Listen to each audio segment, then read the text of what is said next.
ጽቡቕን ዝገብር ዘሎ ሰናይ ምግባር እዩ ማለት ክበረታታ ኣለዎ ክሽለም ኣለዎ ብቃላት እናተፈንጽሑ ክዝረቡ ክሰምዕ እንተለኹ ንዓይ ብጣዕሚ ሕዝነኒ እዩ ግን ማለት አዶናይ ቲክቶከር አዶናይ በሕግ ቁጥጥር ስር መዋሉን ተከትሎ ወላጅናቱ የተናገሩት ልብ ሰባሪ መልእክት የዝግጅታችን አንድ አካል ነው። ሌላው ሲያግዛቸው የነበሩ ዲቻ ቮይሶችና አርቲስት ሰለሞን ተካ ያስተላለፉት መልእክት እንዲሁ የሶሻል ሚዲያው መነጋገሪያ ሆኗል። ከዚህ በተጨማሪ ፍሬዘር ላይ ከባድ ተቃውሞ ተነስቷል። ለምን የሚለውን በማስረጃ እናያለን። ከናንተ የሚጠበቀው መረጃውን ላይክና ቻናሉን ሰብስክራይብ ማድረግ ብቻ ነው። የቲክቶከር አዶናይ ወላጅናት ወይዘሮ አበባ ገብሩ ከቢቢሲ ትግረኛ ፕሮግራም ላይ በነበራቸው የ8 ደቂቃ ርዝማኔ ቃለ መጠይቅ ልጄ ኮከቤ ነው፣ ልጄ ያጠፋው ነገር የለም፣ ያሰረው መንግስት ሁኔታዎችን አጣርቶ እንዲለቅልኝ አምናለው፣ ልጄ የራሱን ምቹ የሆነ ህይወት ትቶ መጥቶ ብዙ ሰዎችን የሚያግዝ እኔን የሚያበረታኝ ልጄ ነው በሚል ተማጽኗቸውን አቅርበዋል። እያለቀሱም ልጄ ጥፋት የለበትም፣ ተጣርቶ ቶሎ እንዲፈታልኝ ይፈልጋለሁ ብለዋል። ሌላው አዶናይ በቲክቶክ ስራው ሲያግዛቸው የነበሩ ዲቻ ቮይሶችና ነጻነት ለመንግስት ተማጽኖ አቅርበዋል።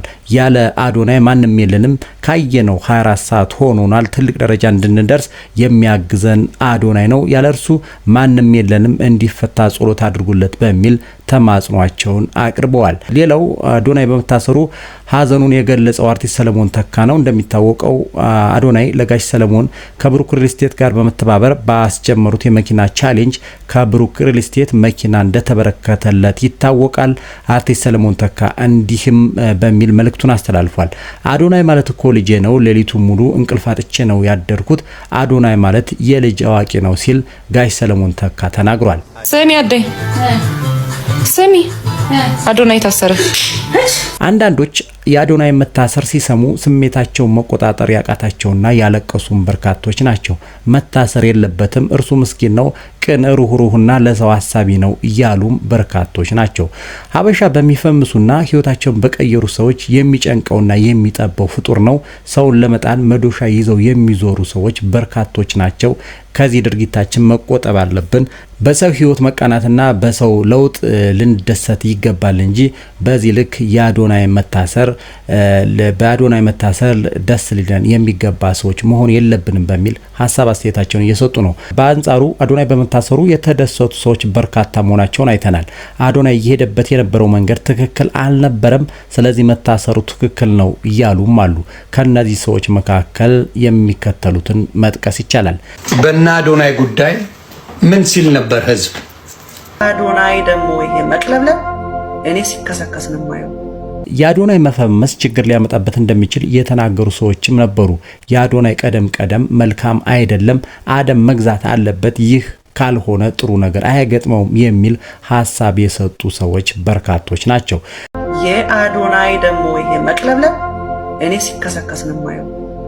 ሟርት አይደለም የምናገረው፣ ጥላቻም አይደለም የምናገረው። አይ ኬር። ሌላው መረጃ ፍሬዘር ፈቃዱ ጋዜጠኛ ሶፎንያስ ጋር በተያያዘ ያጋለጠው የድምጽና የቪዲዮ መረጃ ተቃውሞ ገጥሞታል። ፍሬዘር በዚህ ልክ ለምን ተቃውሞ ገጠመው? ሶፎንያስን ያጋለጠው ፍሬዘር ፈቃዱ ከነማንስ ተቃውሞ ገጠመው የሚለውን እናያለን።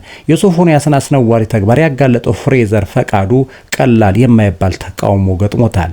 የሶፎንያስን ተግባር የሚደግፉና የእርሱ ተባባሪ የሆኑት ሰዎች ጻድቅ መስለው ፍሬዘር ራሱ የዚህ ተግባር ተባባሪ ነው በሚል በሕግ ቁጥጥር ስር እንዲውል የማህበራዊ ሚዲያ ዘመቻ እያደረጉበት ነው።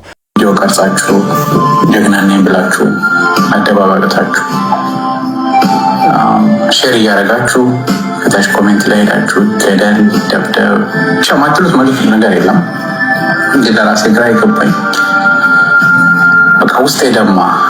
ሶፎንያስ ሲሆን በመጋለጡ እጅግ የተናደዱና ለምን ያሉ ይህንን አጸያፊ ተግባር በድብቅ የሚሰሩ ሰዎች በፍሬዘር ላይ ዘመቻቸውን አጠናክረው ቀጥሏል። በፍሬዘር ላይ የማህበራዊ ሚዲያ ዘመቻ በመክፈት ሊያሸማቅቁት ሙከራ እያደረጉ ነው። ፍሬዘር የሚሰራቸውን ኮንተንቶች እንደ ችግር በመቁጠር ለማሸማቀቂያነት የሚጠቀሙበት ጉዳይ እጅግ አሳሳቢ ሆኗል። በእርግጥ ፍሬዘር የሚሰራቸው የዩቲዩብ ይዘቶች ከሚከተለው ሃይማኖት ጋር አብረው የሚሄዱ ባይሆንም አሁን ካወጣውና ካጋለጠው አጀንዳ ጋር ግን የሚነጻጸር ጉዳይ አይደለም። ከተኛች በኋላ ወንዱ ደግሞ ከላይ ሆኖ ላይዋ ላይ መተኛት የሚደረገው የወሲብ አይነት ዋው! እኔ እንዴት ብዬ እንደምነግራችሁ አላውቅም። ፍሬዘር ማንንም ያልደፈረውን ከባድ ጉዳይ በዚህ ልክ በድፍረት ለህዝብ ይፋ በማድረጉ ሊመሰገን ሲገባው በሶፎንያስ ተባባሪዎች ትችትና ነቀፌታ እየደረሰበት ነው። የአጀንዳው ደጋፊዎች ራሳቸውን ጻድቅ አድርገው ወደፊት መጥተዋል። ፍሬዘር እንዲሸማቀቅ ለማድረግ ጥረቶችን እያደረጉ ነው።